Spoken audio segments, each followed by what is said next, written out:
ঘরোয়া রান্নার রেসিপিতে সকলকে জানাই স্বাগত। সকল বন্ধুরা নিশ্চয়ই আমার ভালো আছেন, সুস্থ আছেন। আজ আমি মুগ ডালের রেসিপি নিয়ে চলে এসেছি। কিভাবে বানাই দেখতে থাকুন আর সাথে থাকুন। আমি এখানে নিয়ে নিয়েছি কুমড়ো, কেটে নিয়েছি কয়েক টুকরো। পটলকে এইভাবে ছাড়িয়ে কেটে নিয়েছি একটু করে খোলা রেখে। আলু কেটে নিয়েছি কয়েক টুকরো। আর নিয়ে নিয়েছি মুগের ডাল নিয়েছি এখানে। কড়া বসিয়ে দিয়েছি, গরম হয়ে গেছে। আমি এবার মুগের ডালটা একটু ভেজে নেব শুকনো খোলায়, কোনো তেল দেব না। একটু ভালো করে ভেজে নেব, নিয়ে মুগের ডালটা ধুয়ে নেব। হয়ে গেছে ভাজা। এবার আমি মুগের ডালটা ভালো করে ধুয়ে নিয়েছি, প্রেসারের মধ্যে দিয়ে দিয়েছি। এটা আমি এখন দুটো সিটি মেরে নেব। পরিমাণ মতো জল দিয়ে দিলাম, আর দিয়ে দিচ্ছি অল্প পরিমাণ সর্ষের তেল।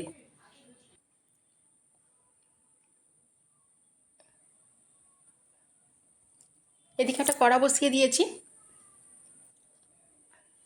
দিয়ে অল্প পরিমাণ সর্ষের তেল দিয়ে দিলাম, দিয়ে আলুগুলো একটু ভেজে নেব। আমি গুঁড়োগুলো একটু ভেজে নেব ভালো করে প্রথমে।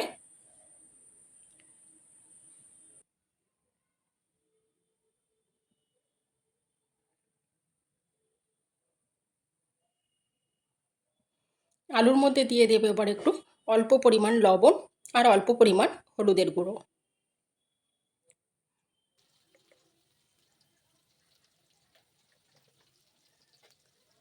বেশ একটু লাল লাল করে আলুগুলো এখন একটু ভেজে নেব আমি এবার।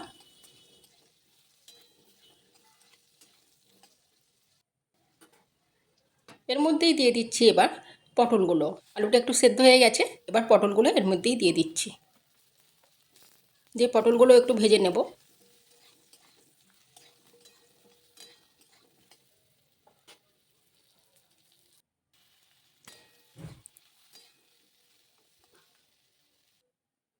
এইভাবে আলুও সেদ্ধ হয়ে যাচ্ছে, আর অনেকটাই পটলটা ভালো করে ভাজা হয়ে গেছে।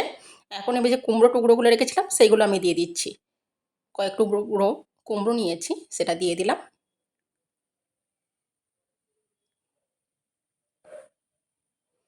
দিয়ে একটু একটু চাপা দিয়ে দেবো এখন।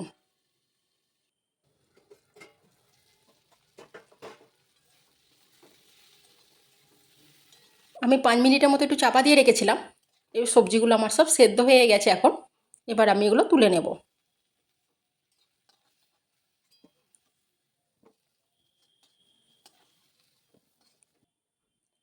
সবজিগুলো তুলে নিলাম, নিয়ে আমি কড়াইতে আরও অল্প পরিমাণ সর্ষের তেল দিয়ে দিলাম।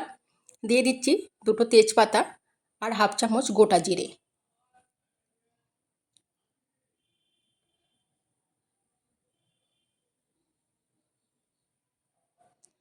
এক চামচ আদা বাটা দিয়ে দিলাম,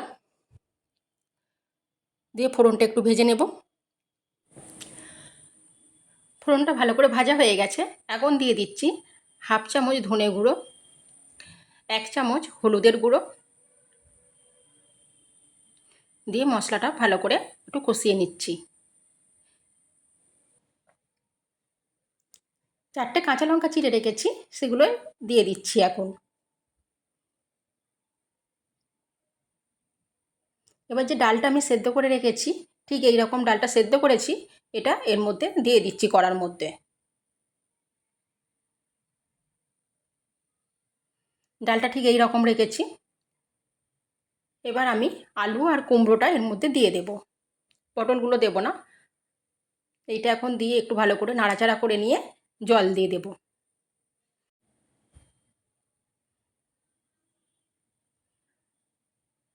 এটা খুব একটা পাতলা হবে না, বেশ ঘন ঘন হবে। এইভাবে যদি না বানিয়ে খেয়ে থাকেন, একবার অবশ্যই বানিয়ে খাবেন, খুব টেস্টি হয়। আর এটা মুড়ি, ভাত, রুটি সব কিছুর সঙ্গেই বেশ ভালো লাগে খেতে। দিয়ে দিলাম পরিমাণ মতো লবণ।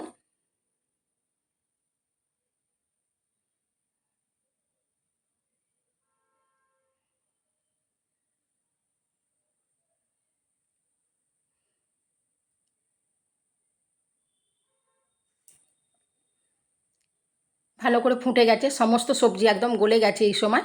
এবার আমি পটলগুলো এর মধ্যে দিয়ে দেব। আলু কুমড়ো খুব ভালো করে একদম সেদ্ধ হয়ে গেছে, ডালও খুব সুন্দর হয়ে গেছে। যে 20% বাকি ছিল সেটাও ডালটার মধ্যে হয়ে গেল। আর দিয়ে দিলাম পটলগুলো। ব্যাস, রান্নাটা আমার প্রায় কমপ্লিট। যদি এইভাবে না বানিয়ে খান, অবশ্যই একবার বানিয়ে খাবেন, খুব টেস্টি হয়। আমি এতে চিনি দিচ্ছি না, যদি আপনারা পছন্দ করেন তাহলে হাফ চামচ বা 1 চামচ চিনি দিতে পারেন। আমি এখানে 1 চামচ একটা মশলা দিয়ে দিচ্ছি। এতে আছে 2টো শুকনো লঙ্কা আর হাফ চামচ 5 ফোড়ন। এটা আমি শুকনো খোলায় নেড়ে গুঁড়িয়ে দিয়ে দিলাম। আর দিয়ে দেব 2 চামচ ঘি।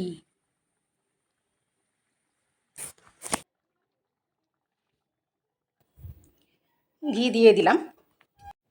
এবার গ্যাস অফ করেও দিয়েছি। এবার এটা ঢেলে নেব। দেখুন ঠিক এই রকম দেখতে হয়েছে। খুব টেস্টি হয়, অবশ্যই একবার বানিয়ে খাবেন। যদি না খেয়ে থাকেন, এই রকম সবজি দিয়ে মুগের ডাল খুব ভালো হয় আর খুব হেলদি। ভালো থাকবেন, সুস্থ থাকবেন আর সাবধানে থাকবেন।